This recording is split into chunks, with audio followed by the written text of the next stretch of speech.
I was living a perfect and peaceful life in college. Job और internships का दिमाग में था, बट आई थॉट कि कॉलेज के प्रोजेक्ट के बेसिस पर इंटर्नशिप्स और जॉब्स मिल जाएंगी, नो वरीज। बट कॉलेज में जब डीएसए का सब्जेक्ट आया तो बच्चों के बीच कुछ अलग ही बातें शुरू हो गई। सब एक ही बात कर रहे थे कि अगर जॉब लेनी है तो डीएसए मास्टर करना ही पड़ेगा, लेकिन ये किसी ने नहीं बताया कि चीजें करनी कैसे हैं। ऑन दी अदर हैंड काफी सारे स्टूडेंट्स के फ्रेंड एंड फैमिली में से कोई ना कोई इंजीनियरिंग फील्ड में जॉब कर रहा था, तो उन्होंने उन स्टूडेंट्स को गाइड कर दिया। लेकिन मैं I was living in hostel and there was no one to tell me कि क्या और कैसे करना है। And we all know college में सब कुछ खुद ही करना पड़ता है। और पता है, जो लोग थोड़ा बहुत जानते भी थे वो खुद से ही चीजें नहीं बताना चाहते थे, क्योंकि उन्हें लगता था कि कंपटीशन बढ़ जाएगा। तो मैंने खुद से ही सोचना शुरू किया एंड देन मैंने एनालाइज किया कि ये सारे डेटा स्ट्रक्चर्स एक दूसरे से कनेक्टेड हैं। तो अगर आपको किसी एक पर्टिकुलर डेटा स्ट्रक्चर को समझना है तो आपको पहले उससे कनेक्टेड दूसरे डेटा स्ट्रक्चर को समझना पड़ेगा। अब देखो, इस वीडियो में मैं वो चीजें बताने वाला हूँ जो मैंने फॉलो की है। आप लोग अपना भी कोई सिस्टम क्रिएट कर सकते हो चीजों को एफिशिएंटली करने के लिए। So this video will help you to clear your thoughts.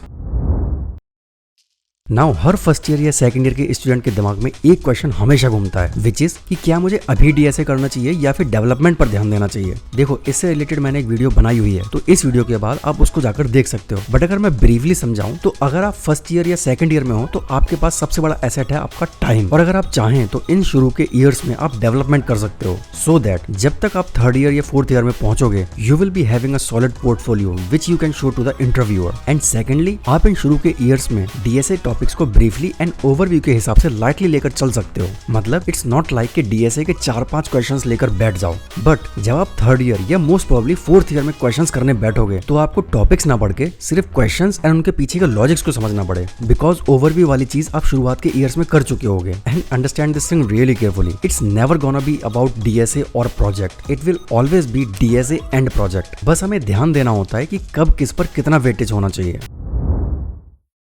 Now DSA के टॉपिक्स को कैसे कवर करना है उससे पहले हम ये जान लेते हैं कि what is actually DSA. See, DSA का मतलब होता है data structure and algorithm, right. अब ये चीजें तो हम सब जानते हैं। बेसिकली डीएसए में हमें अपने डेटा को स्ट्रक्चर फॉर्म में रखना होता है एंड उस डेटा को एफिशिएंटली एक्सेस करने के लिए कुछ एल्गोरिथम्स या फिर कहूँ स्टेप्स को फॉलो करना पड़ता है। अब डेटा स्ट्रक्चर को भी हम फर्दर 2 कैटेगरीज में डिवाइड करते हैं, linear and non linear. Linear data structure में आते हैं arrays, link list, stacks, queues and non linear data structure में आते हैं ट्रीज एंड ग्राफ्स। अब लीनियर का मतलब होता है जब हमारा डेटा एक स्ट्रेट लाइन में स्टोर होता है, लाइक एरे में ऐसे, लिंक लिस्ट में ऐसे या फिर स्टैक में ऐसे। And non linear data structure में ब्रांचेस होती हैं, just like trees and graphs. अब अगर आप ध्यान से देखो तो हमारे पास मेनली 2 ही डेटा स्ट्रक्चर हैं, एरे एंड लिंक लिस्ट। अब कुछ लोग कहेंगे कि भाई फिर बाकी चीजें क्या हैं? वेल, ये थोड़ा सा ट्रिकी लगने वाला है, बट अगर आपको एरे का कॉन्सेप्ट अच्छे से समझ आ गया तो स्टैक और क्यूज को समझना बहुत ईजी हो जाएगा, क्योंकि इनका स्ट्रक्चर भी एरे के ऊपर ही बनाया जा सकता है। बस फर्क सिर्फ इतना होता है कि स्टैक में लास्ट इन फर्स्ट आउट होता है और क्यू में फर्स्ट इन फर्स्ट आउट होता है। And on the other hand, अगर आपको लिंक लिस्ट अच्छे से समझ आ गया, जहां पर हम बेसिकली नोड्स क्रिएट करते हैं एंड हर एक नोड के पास प्रीवियस नोड का एड्रेस होता है, then in the same way फिर आप tree and graph data structure को भी आराम से क्रिएट कर सकते हो।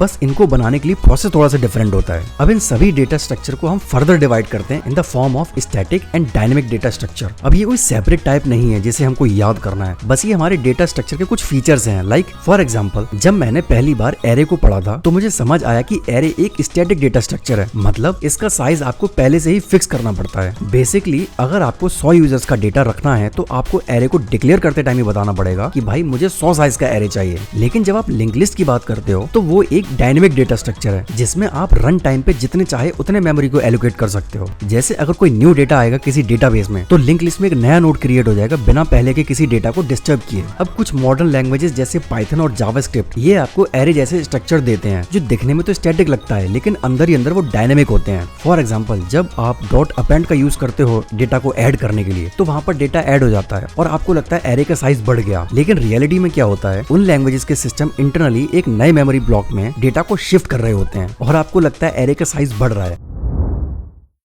जब आप डीएसए स्टार्ट करते हो तो आपका फर्स्ट फोकस होना चाहिए लीनियर डेटा स्ट्रक्चर पर, और इसमें भी आप सबसे पहले स्टार्ट करोगे एरे से। व्हाई? बिकॉज एरे एक ऐसा डेटा स्ट्रक्चर है जो मेमोरी में कंटिन्यूअसली एलोकेट होता है। इसका मतलब हर एलिमेंट एक फिक्स्ड ऑफसेट पर स्टोर होता है और आप किसी भी एलिमेंट को डायरेक्टली इंडेक्सिंग से एक्सेस कर सकते हो। एरे को समझने से आपको मेमोरी लेआउट का आइडिया लगता है, साथ ही फिक्स्ड साइज एलोकेशन का कंसेप्ट भी क्लियर होता है और ट्रैवर्सल, इंसर्शन एंड डिलीशन जैसे बेसिक ऑपरेशंस का रियल मीनिंग समझ में आता है। एरे का सॉलिड ग्रिप होने के बाद आप मूव करोगे स्ट्रिंग पर, नंबर। अब स्ट्रिंग बेसिकली कैरेक्टर का एरे ही होता है, ये भी इंडेक्सिंग वाले कॉन्सेप्ट को फॉलो करता है। स्ट्रिंग पढ़ने के बाद हमारा नेक्स्ट डेटा स्ट्रक्चर होता है स्टैक और क्यूज। यानी अगर आपने एरे और स्ट्रिंग को सही से कर लिया तो स्टैक और क्यू को समझना रिलेटिवली इजी हो जाएगा। अब इन सभी डेटा स्ट्रक्चर को करने के बाद हम एंटर करने वाले हैं अपने नेक्स्ट फेज में, which is link list. Link list data structure array से थोड़ा अलग होता है बिकॉज ये डायनेमिक मेमोरी एलोकेशन को यूज करता है। यानी इसका डेटा सीक्वेंशियल तो होता है लेकिन स्कैटर्ड वे में। नाउ अब बात करते हैं नॉन लीनियर डेटा स्ट्रक्चर की, जिसमें आते हैं ट्रीज एंड ग्राफ्स। लेकिन अब इस चीज को बहुत ध्यान से समझना जो मैं कहने वाला हूँ। ट्री और ग्राफ को करने से पहले आपकी लिंक लिस्ट में कमांड अच्छी होना बहुत जरूरी है। व्हाई? देखो, जब आप ट्री या ग्राफ बनाते हो देन वी नो कि दोनों ही चीजों में हमें नोड्स क्रिएट करनी होती है, राइट? एंड नोड्स क्रिएशन का स्ट्रक्चर वैसा ही होता है जैसे आप लिंक लिस्ट में नोड बनाते हो। और जब आपको ये पता होगा कि एक नोड बनाते कैसे हैं, कैसे उसमें रेफरेंस अटैच करते हैं और कैसे उसमें ट्रैवर्सल होता है, देन बिलीव मी, तो आपको ट्री और ग्राफ को समझना 10 टाइम्स इजी हो जाएगा। तो हम इसमें सबसे पहले बात करते हैं ट्री डेटा स्ट्रक्चर की। ट्री एक हायरार्किकल डेटा स्ट्रक्चर होता है। जैसे आपके पीसी में ड्राइव्स होती हैं, देन उसमें फोल्डर्स होते हैं एंड देन उन फोल्डर्स के अंदर सब फोल्डर्स होते हैं। और जब आप ट्री डेटा स्ट्रक्चर को कर रहे होगे तो उसके साथ एक और चीज नेचुरली इंट्रोड्यूस हो जाती है, विच इज रिकर्जन। क्योंकि ट्री ट्रैवर्सल मोस्टली रिकर्सिव ही होता है, like pre order traversal, in order traversal या फिर post order traversal. Now tree के बाद आता है ग्राफ डेटा स्ट्रक्चर। यहाँ आपको सीखना होता है adjacency list, adjacency matrix, directed undirected graphs, BFS and DFS traversal etcetera. अब देखो, हर कोई कहता है कि डेटा स्ट्रक्चर को करने के लिए आपको लैंग्वेज पर डिपेंडेंट नहीं होना चाहिए, but it's kind of 90% true. क्योंकि जब आप किसी भी डीएसए वाली ट्यूटोरियल को देख रहे हो आपको उस पर डिपेंडेंट नहीं होना है, लेकिन आपको अपनी लैंग्वेज के बारे में पता होना बहुत जरूरी है। जैसे मान लो लिंक लिस्ट, ट्री या ग्राफ स्ट्रक्चर को क्रिएट करने के लिए आपको अपनी लैंग्वेज में क्लासेस एंड ऑब्जेक्ट क्रिएशन के बारे में पता होना बहुत ज्यादा जरूरी है। अदरवाइज आप linear data structures like array, stack और क्यूज तो कर लोगे, लेकिन जब आप link list, tree and graph data structure को करने बैठोगे तो आपको दिक्कत आएगी एंड उसी वजह से फिर आपका कॉन्फिडेंस भी लूज होगा।